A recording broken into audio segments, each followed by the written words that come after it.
턱관절과 관련된 증상은 지금 어떠세요? 안정적인가요? 계속 아파요? 입 크게 벌리면 아파요. 오른쪽 왼쪽 어디가 그때 다르고 소리 나는 게 좀 불쾌한 것 같아요. 소리가 주로 어디서 나죠? 양쪽에서 좀 턱관절 모양이 왼쪽은 이 엑스레이 상에서는 괜찮아 보이는데 오른쪽이 불편하신가? 이쪽에서 그런 모습이 보여도 소리가 여기서 날 수도 있습니다. 왜냐하면 턱관절은 우리 몸의 다른 관절과 다른 점이 오른쪽과 왼쪽 관절이 연결되어 있어요. 오른쪽 움직일 때 따라서 같이 움직여야 되거든요. 오른쪽이 이상하면 왼쪽도 기능 이상이 있을 수 있습니다. 그런데 관절에서 소리가 나는 것 자체는 아주 이상한 상황은 아닙니다. 꼭 치료가 필요한 그런 상황은 아니거든요.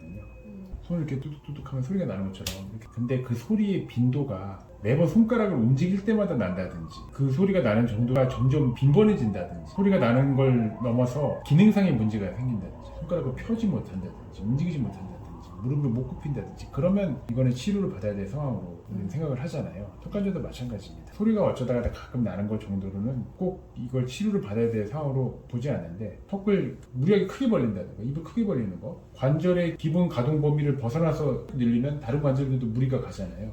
그런 것도 마찬가지처럼 턱관절도 입을 무리하게 크게 벌리거나 많이 씹거나 그랬다가 안 그랬다가 주기성을 띠는 경우도 꽤 많은데 내 몸의 컨디션에 따라서 근육이 좀 이완될 때도 있고 긴장할 때도 있고 꽉 다물고 있을 때도 있고 나도 모르게 턱관과 관련된 습관이 있는 경우가 꽤 많아요. 집중하거나 멍 때리고 있을 때 입을 꽉 다물고 있거나 입을 벌리고 있거나 그런 사람들도 꽤 많이 있고 그런 빈도에 따라서 턱관절 컨디션이 영향을 받을 수 있습니다. 말을 너무 많이 하거나 입을 너무 크게 벌리거나 많이 씹어야 되는 음식 턱관절에 무리가 갈 수 있는 그런 행동 습관들을 잘 생각해서 그런 것들을 차단해 주는 게 중요하죠. 뭔가 아주 적극적인 조치, 뭐 수술을 하거나 이쪽은 기부스도 할 수 없거든요. 그렇잖아요. 다른 관절이 많이 아프면 기부스를 하거나 뭐 그러는데 이쪽은 뭐 약 처방, 물리치료 정도가 보통이에요. 다른 관절 질환도 그렇지만 물리치료, 약 처방 한다고 해서 비포 앤 애프터가 확 달라지거나 씻은 듯이 낫거나 그런 건 아니거든요. 통증이 있거나 증상이 심해지면 물리치료 받고 약 먹으면서 관리하다가 좀 잦아들면은 정상생활하고 평소에 운동, 자세, 습관 같은 걸로 건강한 상황을 계속 유지하려고 하고 턱관절도 그런 식으로 관리하는 게 좋고요. 근데 턱관절이 개방교합과 연관돼서 나타나는 경우는 좀 주의 깊게 봐야 됩니다. 왜냐하면 이 턱관절에 문제가 있어서 이렇게 턱관절이 흡수가 되고 있는 경우가 있을 수 있어요. 여기가 짧아지면 여기서 이렇게 벌어집니다. 그런 경우가 아닌가 그런 걸 좀 보려고 했는데 그것까지는 아니면 개방교합이 아주 심하지는 않는데 그럼에도 불구하고 왜 개방교합이 있느냐 제가 보기에는 혀 습관이 조금 더 강한 원인인 것 같습니다. 나도 모르게 혀를 앞니쪽에 대고 있으면 혀가 근육덩어리라서 압력이 꽤 세거든요. 그 혀의 힘에 의해서 조금씩 치아가 밀립니다. 루게릭병 걸리신 분들 보면은 온몸에 근육이 힘이 없어가지고 혀가 항상 이렇게 나와 있거든요. 그런 분들은 치아가 항상 혀 때문에 힘이 밀려가지고 혀가 많이 벌어져 있어요. 혀가 계속 밀게 되면은 치아가 조금씩 벌어지면서 개방교합이 유발되는 경우가 꽤 있습니다. 혀를 앞니에 대고 있긴 한데 아랫니에 대고 있거든요. 아랫니는 점점 계속 들어가고 윗니는 아랫니보다 앞에 나와 있어요. 근데 보통 혀 대면 아랫니에 돼요. 혀가 아래에 붙어 있기 때문에 나는 아랫니에 된다고 생각하는데 혀의 부피가 작지 않기 때문에 윗니에도 좀 닿을 거고요. 그리고 구조상 혀가 이렇게 있으면은 아랫니를 밀면 윗니를 원쿠션 먹어가지고 결국 또 밀게 돼 있거든요. 그러니까 밥을 먹거나 뭔가를 삼키거나 특정 발음을 할 때 혀에 의해서 벌어진 부위가 닫혀야지 할 수 있는 기능들이 있어요. 그런 기능들을 할 때는 역시 혀가 앞으로 나가서 막아줘야 되거든요. 그래서 개방교합이 있는 경우 개방교합이 더 심화되기도 합니다. 그런 혀가 해줘야 되는 정상적인 기능이 앞으로 자꾸 닿으면서 하는 바람에 그런 거하고 관련 없이 그냥 선천적으로 어릴 때부터 계속 이랬어 그런 경우도 있어요. 좀 그랬던 것 같아요.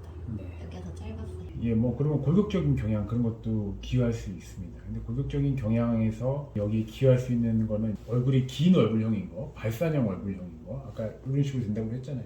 그래서 발산형인 거 그게 도드라지냐? 아주 도드라지진 않으세요. 아래 3분의 1, 이 교정이 관여하는 이 얼굴을 3등분 했을 때 아래 3분의 1 이쪽이 발산형이긴 합니다. 아래 턱은 조금 작은 얼굴형이고요. 구조화가 전반적으로 심한 거는 거의 없어요. 아래 턱이 통계적으로 작으면 이제 아랫니가 뻗어져서 윗니랑 만나려고 하거든요. 아랫니가 계속 들어갔다고 느끼고 계시지만 실제로 아랫니는 91도 플러스 마이너스 5도 정도가 정상 범위인데 거의 101도죠. 많이 뻗어져 있는 겁니다. 앞으로요? 네. 아랫니가요? 네. 그래서 교정 치료의 방향은 윗니하고 아랫니를 수그러뜨려주는 방향 플러스 어금니를 좀 안쪽으로 밀어넣는 그런 치료가 아마 병행되어야 될 거예요. 입이 만약에 많이 나와 있거나 개방교합이 심했다면 그리고 앞니의 뻗어짐이 아랫니뿐만이 아니라 윗니에도 도드라졌다면 발치 교정을 적극적으로 고려합니다. 개방교합을 조절하는데 가장 중요한 것은 과수정이거든요. 개방교합은 재발이 상당히 잘 돼요. 아까 말씀드렸던 혀 습관들도 쉽게 차단이 되지 않고 남아있으면서 계속 치아를 밀게 되면 만들어놔도 다시 열리거나 피기량이 만드는 것 자체가 어려운 경우들이 많거든요.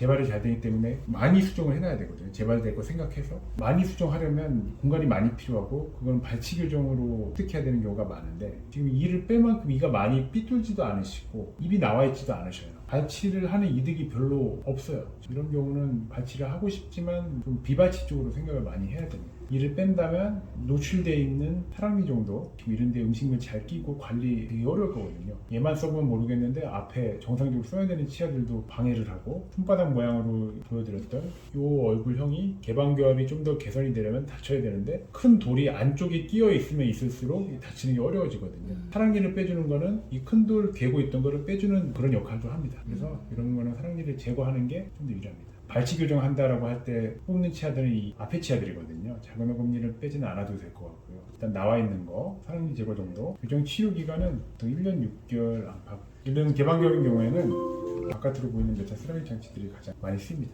저도 가장 경험이 많고요. 이 장치로 개방교합을 조절해본 경험이 가장 많고. 이런 치료로 개방교합도 개선시키고 앞니 약간 삐뚤 것도 개선시키고 그런 이득이 있을 것 같아요. 이것도 해볼 수 있는데 이거는 간단한 배열 조절하는 데는 괜찮거든요. 앞니 배열 조절하는 데는 괜찮은데 개방교합을 수정하는 데는 천장에 어떤 장치를 써야 돼요. 그 장치는 따로 쓰고 앞니 배열 개선 위주로 천장 장치랑 같이 뭐 복합해서 입천장 따로 비용 들고 이렇게 이거 아니요, 다 포함되어 있어요. 까다로운 케이스는 아니죠. 개방교합은 기본적으로 난이도를 먹고 들어갑니다. 힘들다는 거예요. 네. 재발도 상당히 잘 되고요. 근데 심하지 않으셔서 발치를 할 수 있는 조건이라면 훨씬 더 괜찮은 상황이었을 텐데 발치를 할 만한 상황이 아니어가지고 사랑니 발치 빼고요. 웃을 때 예. 자꾸 혀를 이렇게 내밀게 돼가지고 네. 이런 게 좀 콤플렉스예요. 맞아요. 지금 혀를 내미는 습관이 분명히 있으세요. 이도 가지런하게 하고 개방교합도 개선시키고 이 잇몸 같은 것도 좀 같이 들어가나요? 그것까지 넣으려면은 미니 임플란트 스크류를 좀 더 이제 적극적으로 활용해서 넣어야 되거든요. 보세요. 유튜브는 안 하고 거죠, 미니 임플란트. 인매가 어떻게 변화가 있나요?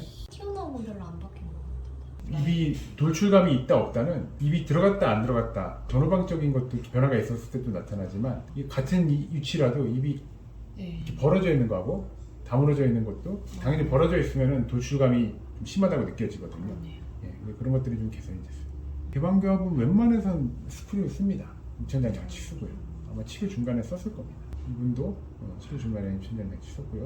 여기 스크류 썼던 입천장 장치 썼던 자국이 보여요. 잇몸뼈에 마취하고 심고 빼내면은 뼈를 잘 아물고요. 이런 식으로 개선시켰는데 치료 마무리 끝나고 나서 제가 리콜도 계속했는데 재발됐어요. 상당히 재발 잘 됩니다. 그래서 다시 하고 있어요. 아니요, 이렇게까지 재발되지는 않으셨거든요. 어느 정도 재발될 거를 항상 저도 계속 말씀드리고 유지장치 잘 껴주셔야 되고 유지장치 껴주는 정도뿐만이 아니라 끝나고도 이 스크류 같은 거를 제거하지 않고 고무줄 걸어가지고 계속 유지하는 경우도 있고요.